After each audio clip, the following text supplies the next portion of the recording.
आज हम स्विट्जरलैंड की संघीय सरकार के कार्य और शक्तियाँ के विषय में अध्ययन करेंगे कि स्विट्जरलैंड की संघीय सरकार के कौन कौन से कार्य हैं, कौन कौन सी शक्तियाँ हैं, उसके बारे में चर्चा करेंगे।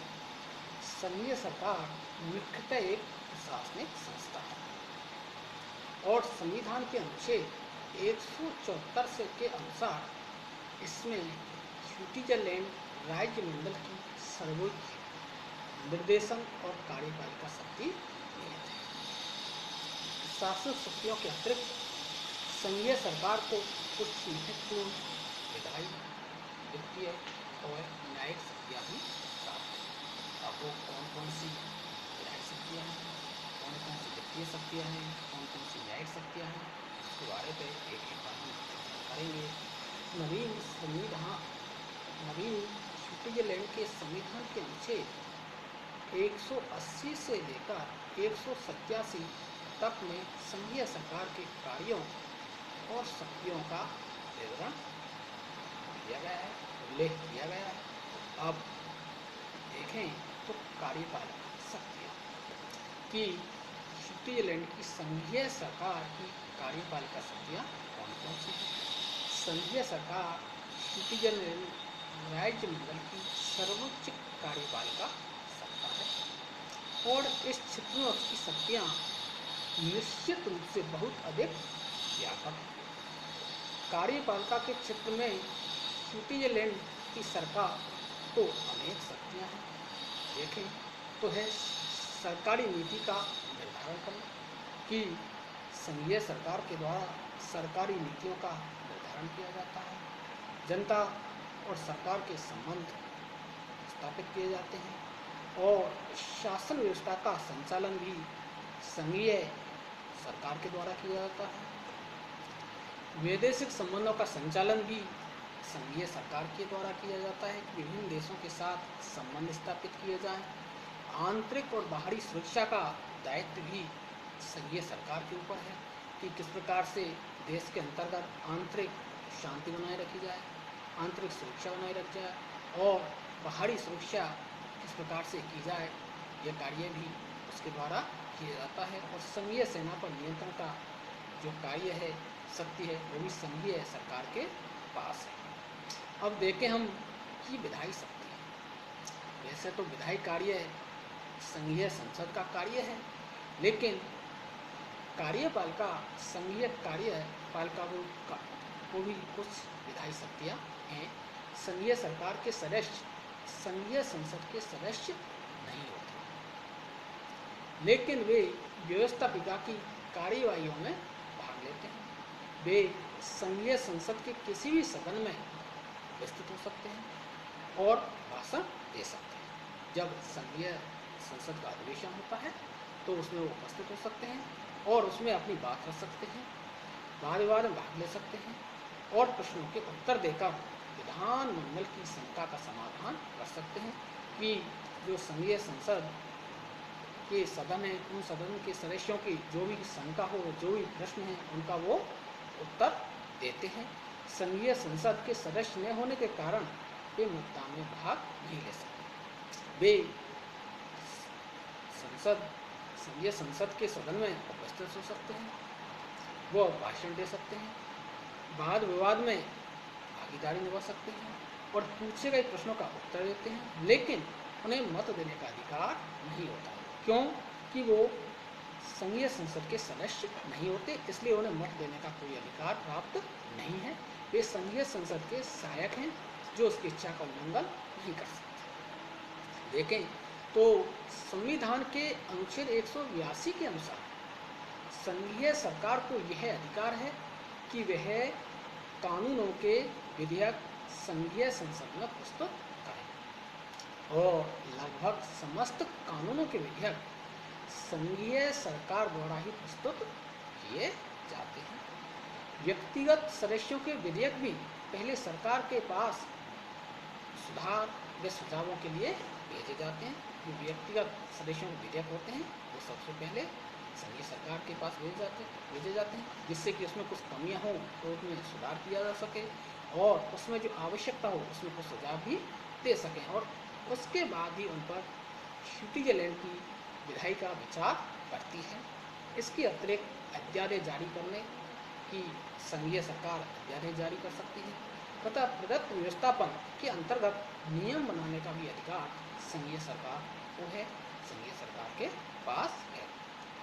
और देखें अपन कि संघीय सरकार की वित्तीय शक्तियाँ, तो अनुच्छेद 183 के अनुसार संघीय सरकार संघीय बजट को तैयार करती है। सरकार ही संघीय बजट को संघीय संसद के सामने स्वीकृति के लिए रखती है कि जो बजट का निर्माण किया जाता है वो संघीय सरकार के द्वारा किया जाता है, और जो बजट तैयार किया जाता है उसकी स्वीकृति के लिए वह उसे संघीय संसद में रखती है, जिससे वहाँ से उसे स्वीकृति लेनी पड़ती है। यह स्विस या स्विट्जरलैंड राज्य मंडल के वित्तीय प्रशासन को चलाती है और संघीय कार्यपालिका। यह संघीय कार्यपालिका संघीय सरकार के खर्च और आय का हिसाब संघीय संसद को देती है कि किस चीज़ पर कितना खर्च किया, कहाँ कहाँ से आय प्राप्त हुई। यह राजस्व तथा अन्य करों का इकट्ठा करती है कि राजस्व इकट्ठा करना, कर के बारे में धन इकट्ठा करने का कार्य भी संघीय सरकार के द्वारा किया जाता है। यह संघीय सरकार के सारे खर्च की देखभाल करती है, जिसकी स्वीकृति संघीय संसद में दी हुई होती है। ये उसके वित्तीय शक्तियाँ, वित्तीय अधिकार हैं। और देखें तो राज्य मंडल और कैंटों के मध्य संबंधों का संचालन का कार्य भी संघीय सरकार के द्वारा किया जाता है कि स्विट्जरलैंड में 23 कैंट हैं, 20 पूर्ण कैंट और 6 अर्ध कैंट। इस प्रकार कुल 23 कैंटन हैं। और संविधान के अनुच्छेद 186 में कहा गया है कि संघीय सरकार राज्य मंडल और कैंटन के बीच संबंधों का संचालन करेगी।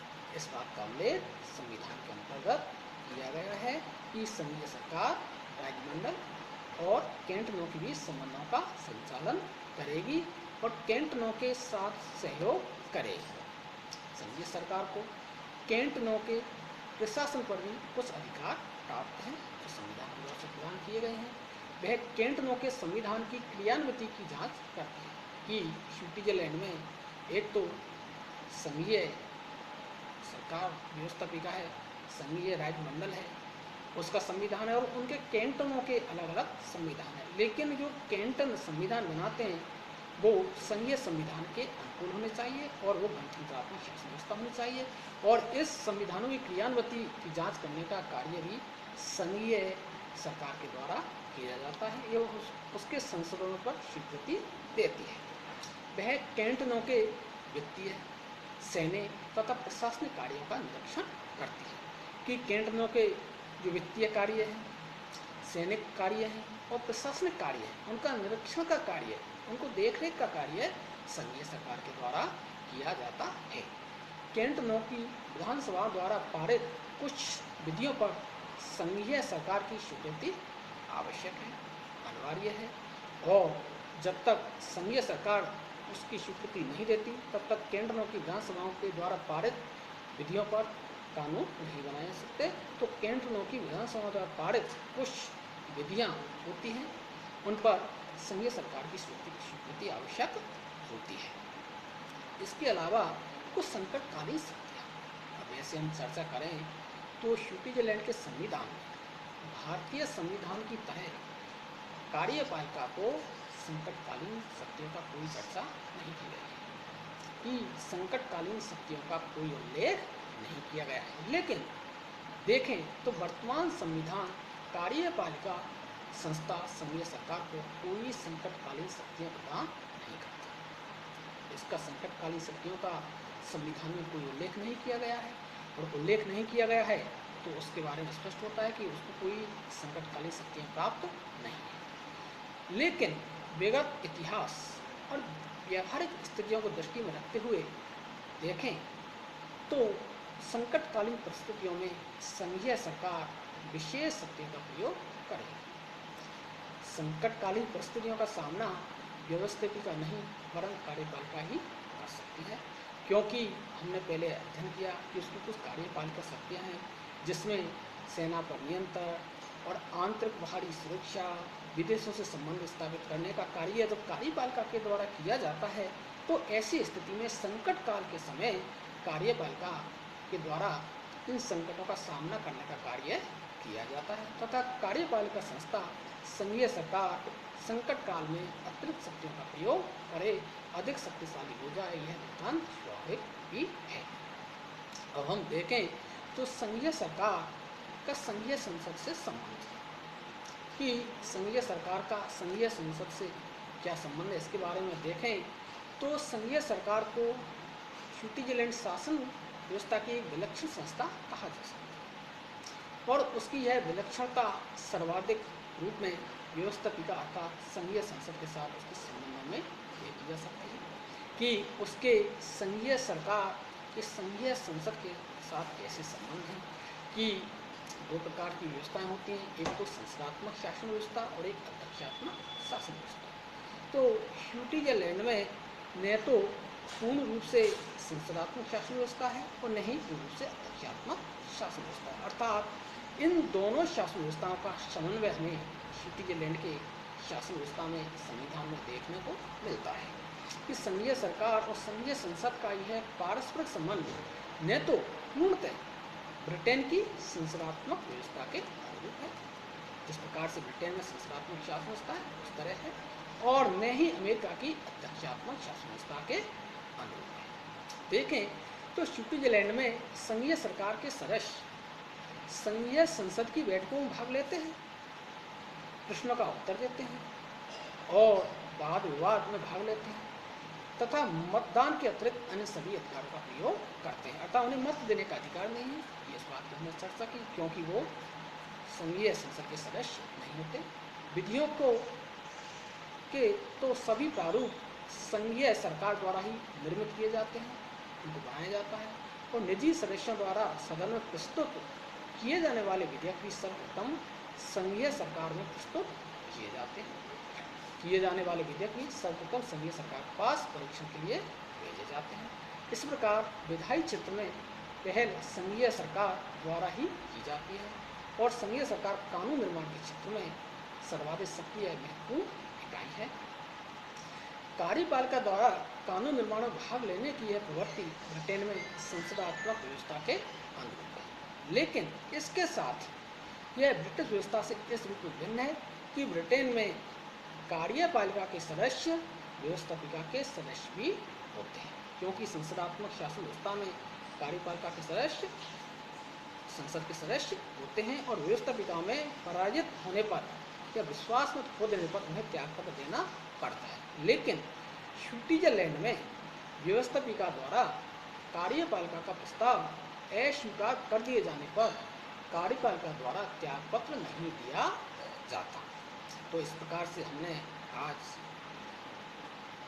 स्विट्जरलैंड की संघीय कार्यपालिका के शक्ति, अधिकार और संबंधों के बारे में अध्ययन